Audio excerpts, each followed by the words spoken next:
Thanks, Timothy, and thanks to the students also who put that thing together, maybe just to embarrass me, but nevertheless, your spirit is appreciated. Mr. Franklin, members of the board, faculty, and friends, students, a good evening to all of you. Happy to be here. I was in Asian School of Journalism program once earlier when this institute was in its other campus near Yelahanka in the early days, maybe the first year, yeah. So it's good to be back here and good to see that Mr. Franklin and his team are pursuing the idea of journalism with a lot of passion and trying to make that tribe grow larger, and we badly need people with passion for truth in journalism. And it's good to see that being pursued here.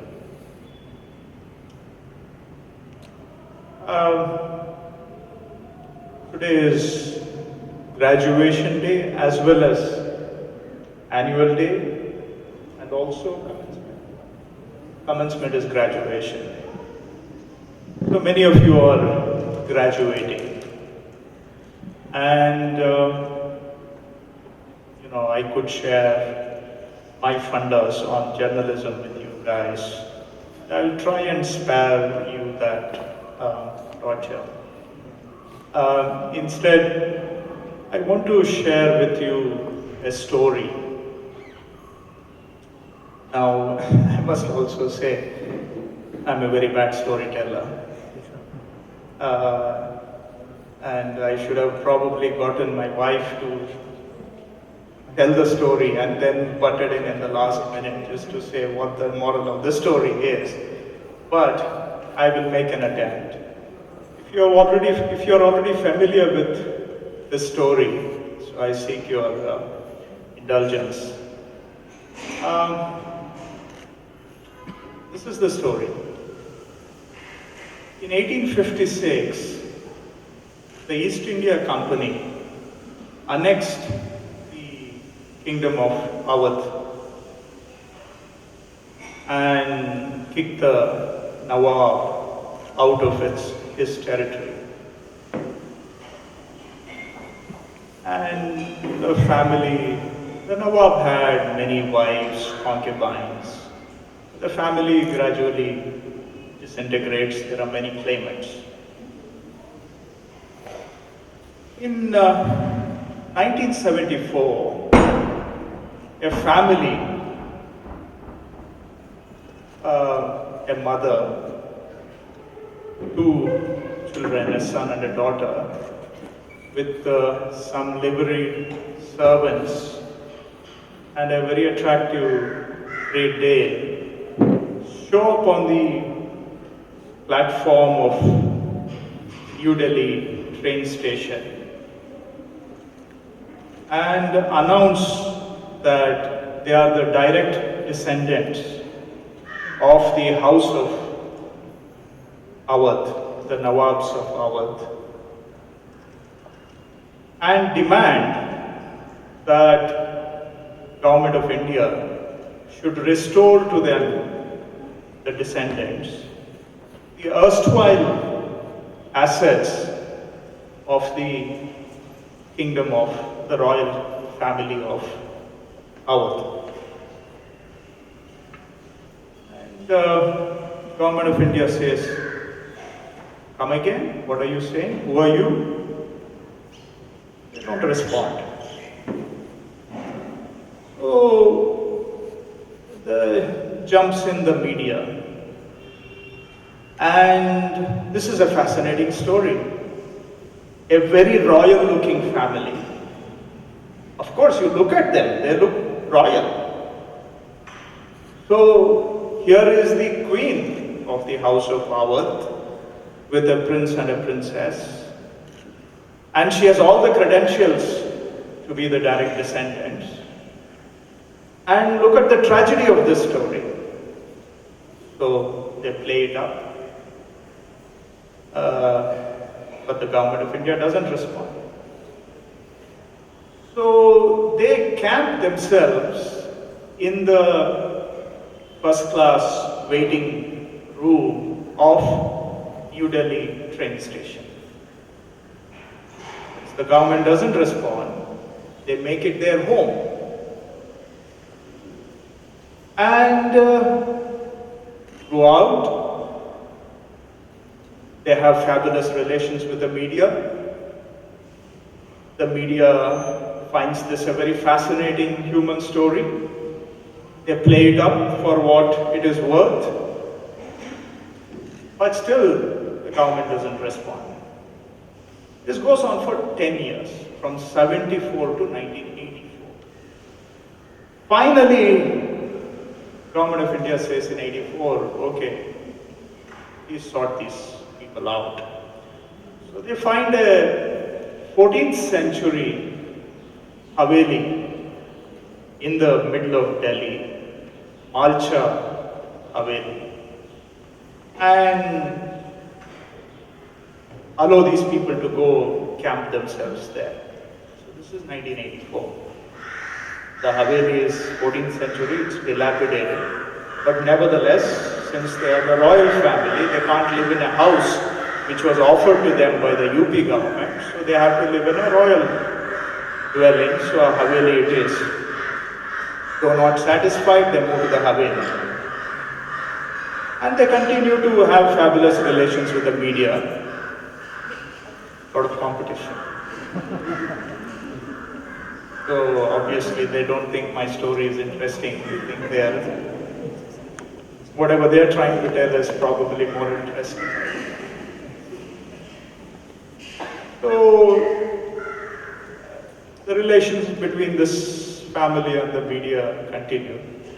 Somewhere in the 90s,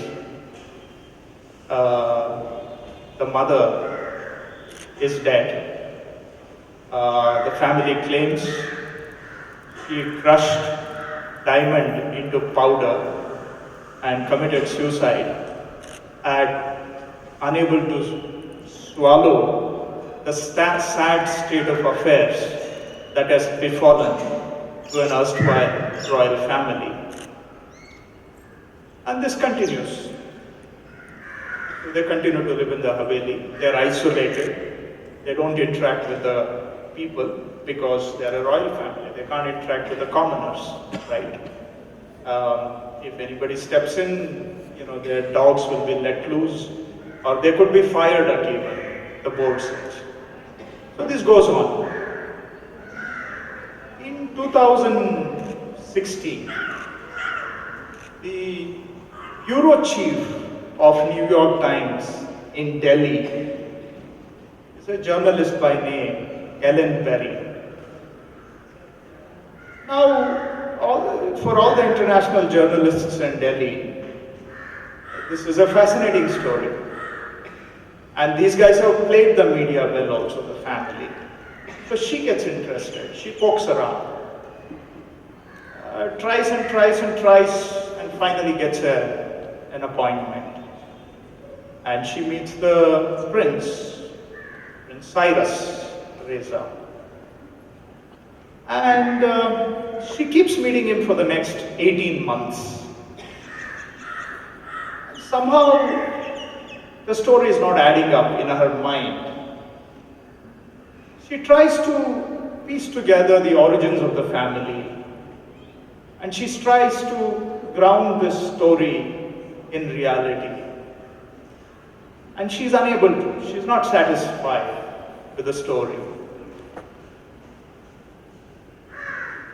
And then, in 2018 or 19, New York Times shifts her to London. So she leaves. 3 months later, as she is busy covering the Brexit saga, she gets a message saying the prince has died from a common friend. So several months after that, She happens to come to India and she goes to Alcha Haveli. This is, by then, the prince must have been dead 7, 8, 10 months. This is when he died, again the media played up the human story, the tragedy. So it attracted apparently a lot of attention, though I had not paid attention, in Delhi. So the media has been all over the place, so also a lot of public.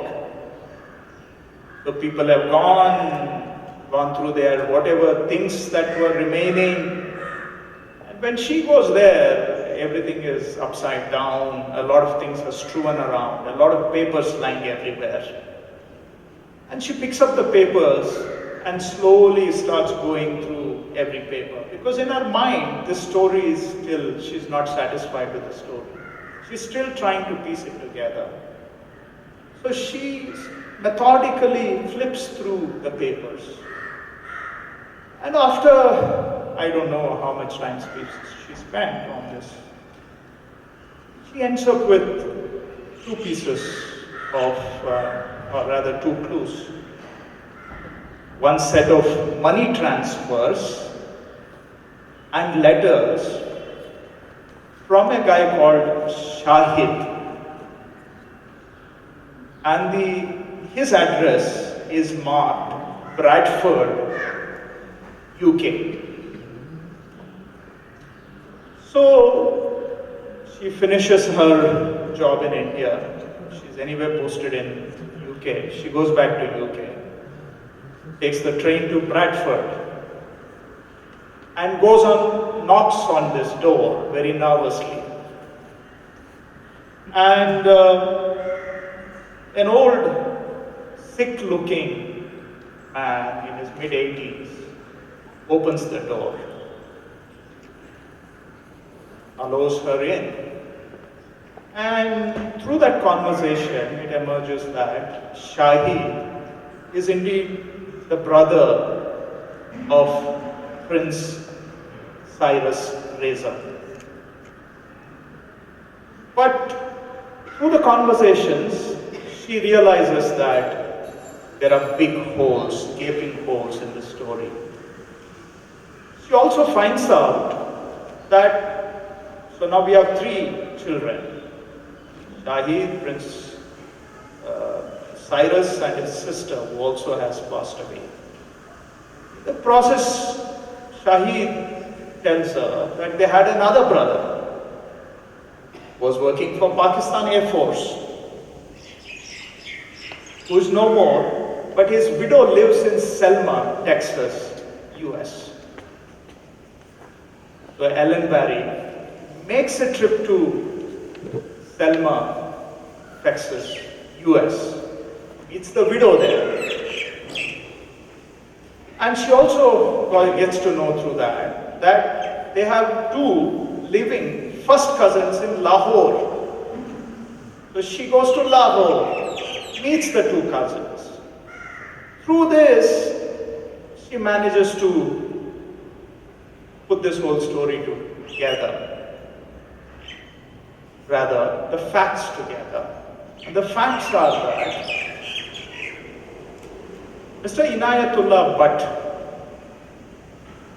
who was the husband of Vilayat Bhatt, who claimed herself to be the direct descendant of the royal family of Awadh. Mr. Inayatullah Bhatt was based in Lucknow. He was working as the registrar of Lucknow University. The family was well-to-do. Registrar in Lucknow University during British times. Comfortable. The wife, Vilayat Bhatt, was a dominant lady. She had a good life in Lucknow, a good social circle. Her life was good. Then partition happens. The family doesn't want to move to Pakistan. They want to stay in India. One day, a mob attacks Inayatullah Bhatt. beats him up.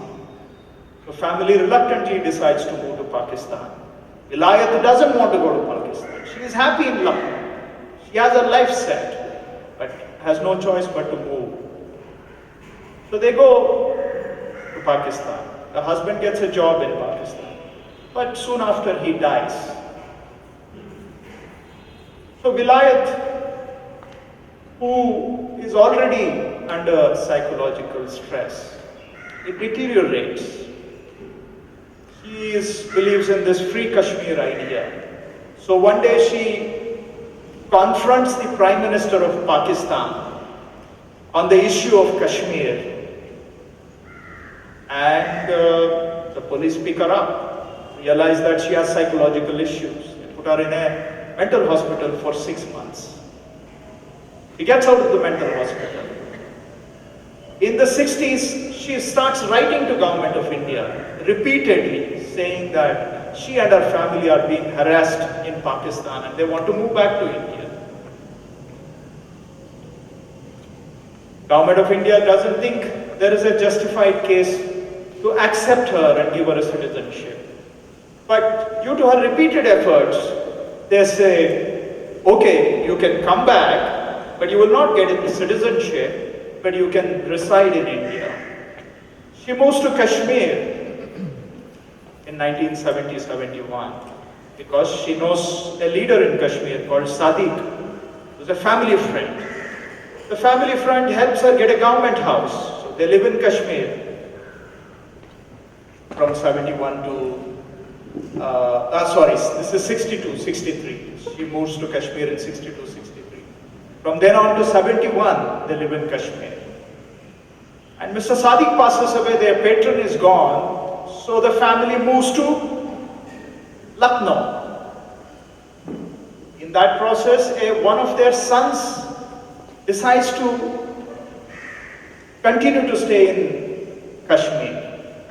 A few months later, he is found dead, perhaps of starvation in the government house. Anyway, so they have moved to Lucknow. So they are now living in Lucknow. This is early 70s. And in the process, she gets this idea that she is because they had lost a lot of property in Lucknow when they moved to Pakistan after partition. Now she wants to get that back. She obviously can't get it back. So now in the process she decides that she is the direct descendant of the royal family of Awadh. And the UP government tries to offer her a house. She rejects it. They try to give her some money. She rejects it. What does your pittance money do to a royal family? That's her retort. So that's when she decides she needs to take her claim to Delhi itself. And that's how she ends up in the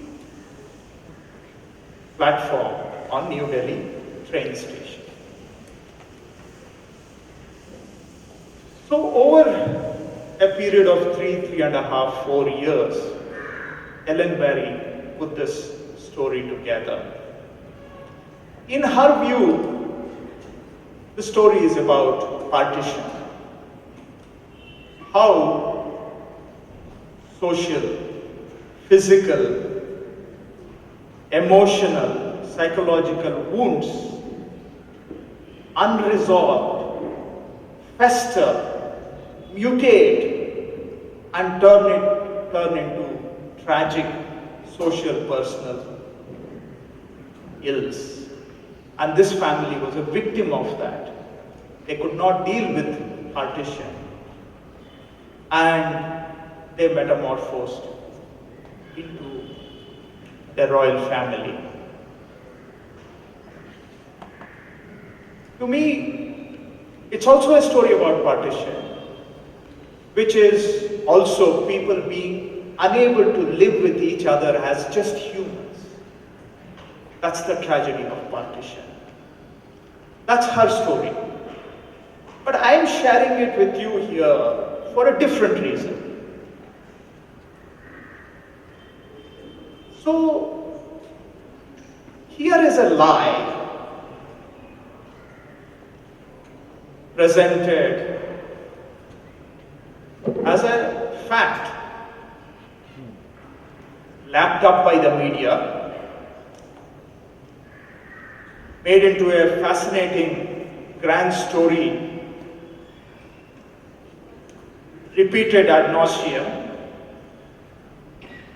and in front of your eyes, it becomes a true story.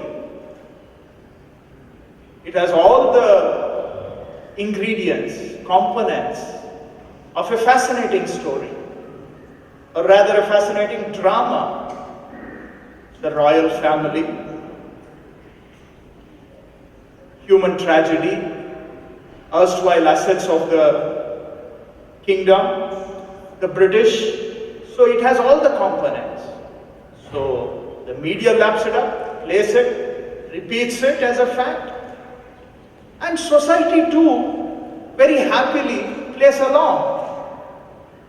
And everybody is tears for this family and its misfortune.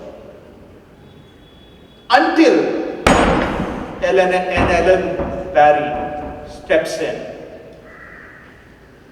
and senses that somehow this doesn't add up. Much against accepted, established wisdom and truth, she starts probing this. And she pursues the story. Mind you, this is not her job. You know, she is meeting prime ministers. She is meeting heads of institutions. She is writing about Brexit and geopolitical strategic issues. That's her main job. But at the back of it, she pursues this story for 3 to 4 years across several continents, against the accepted truth, and goes to every possible length, breadth, depth of the issue and asks the right questions. And she doesn't rest while she is doing her main job, but she still doesn't rest till the whole story is put together. For perhaps her own personal satisfaction, and perhaps for the passion that she has for her profession. And she ultimately demolishes this 45-year-old lie, fabricated and manufactured as truth, and peddled and consumed as a true story by all of us. So, as you graduate, now you decide. You want to be Ellen Barry, or you want to be the people who participated and partook in a 45-year-old fake story. You want to pursue truth? You have a passion for true journalism. Are you willing to go every mile, every inch that is required to dig out the truth and share it with the society, which is, I suppose, the calling of your profession? So you decide, you want to be part of which one? You want to be an Ellen Barry or on the other side? I will not name anybody in this. That story has been played along, consumed by people like me for 45 years, and tears have been shed on this story, on a fake story. And the whole society played along with it. Until one journalist opened our eyes to what is true, to what is fact. And also there is a tragedy behind the true story, and she opened our eyes to that true human story. Wounds unresolved, left to fester, mutating and taking unimaginable manifestations. He uncovered the truth, opened our eyes, and showed us another side of the story. So as you get in, I do not know which sort of journalism you want to get into. A lot of graduates may want to get into financial journalism. It seems to be the attractive thing to do, maybe the in thing to do, or into arts and culture, or into politics, anybody. All I can, without getting into any more funda giving session, all I can say is, I am sure today we are all consuming a lot of lies, repeated 10 times, and it becomes a true story, and we are all consumers. And many in the media are the ones who are repeating and peddling it and enlarging it for us. In every sector, in arts, sports, finance, politics, everywhere. But I'm sure behind there is a lot of scope for digging up what is truth, what is fact, and the true version of what is going on or has gone on. I hope you will pursue with the kind of passion this journalist has pursued and shown in her profession. I hope people like her, there are many like her. Unfortunately, our country today is, I can't say is blessed with many of them. Unfortunately, but with people, youngsters like you stepping in, I hope that deficit will be fulfilled and our society, our country will be blessed with the best journalists we can have. I wish you all the best in your careers ahead. Thank you for a very, very patient listening.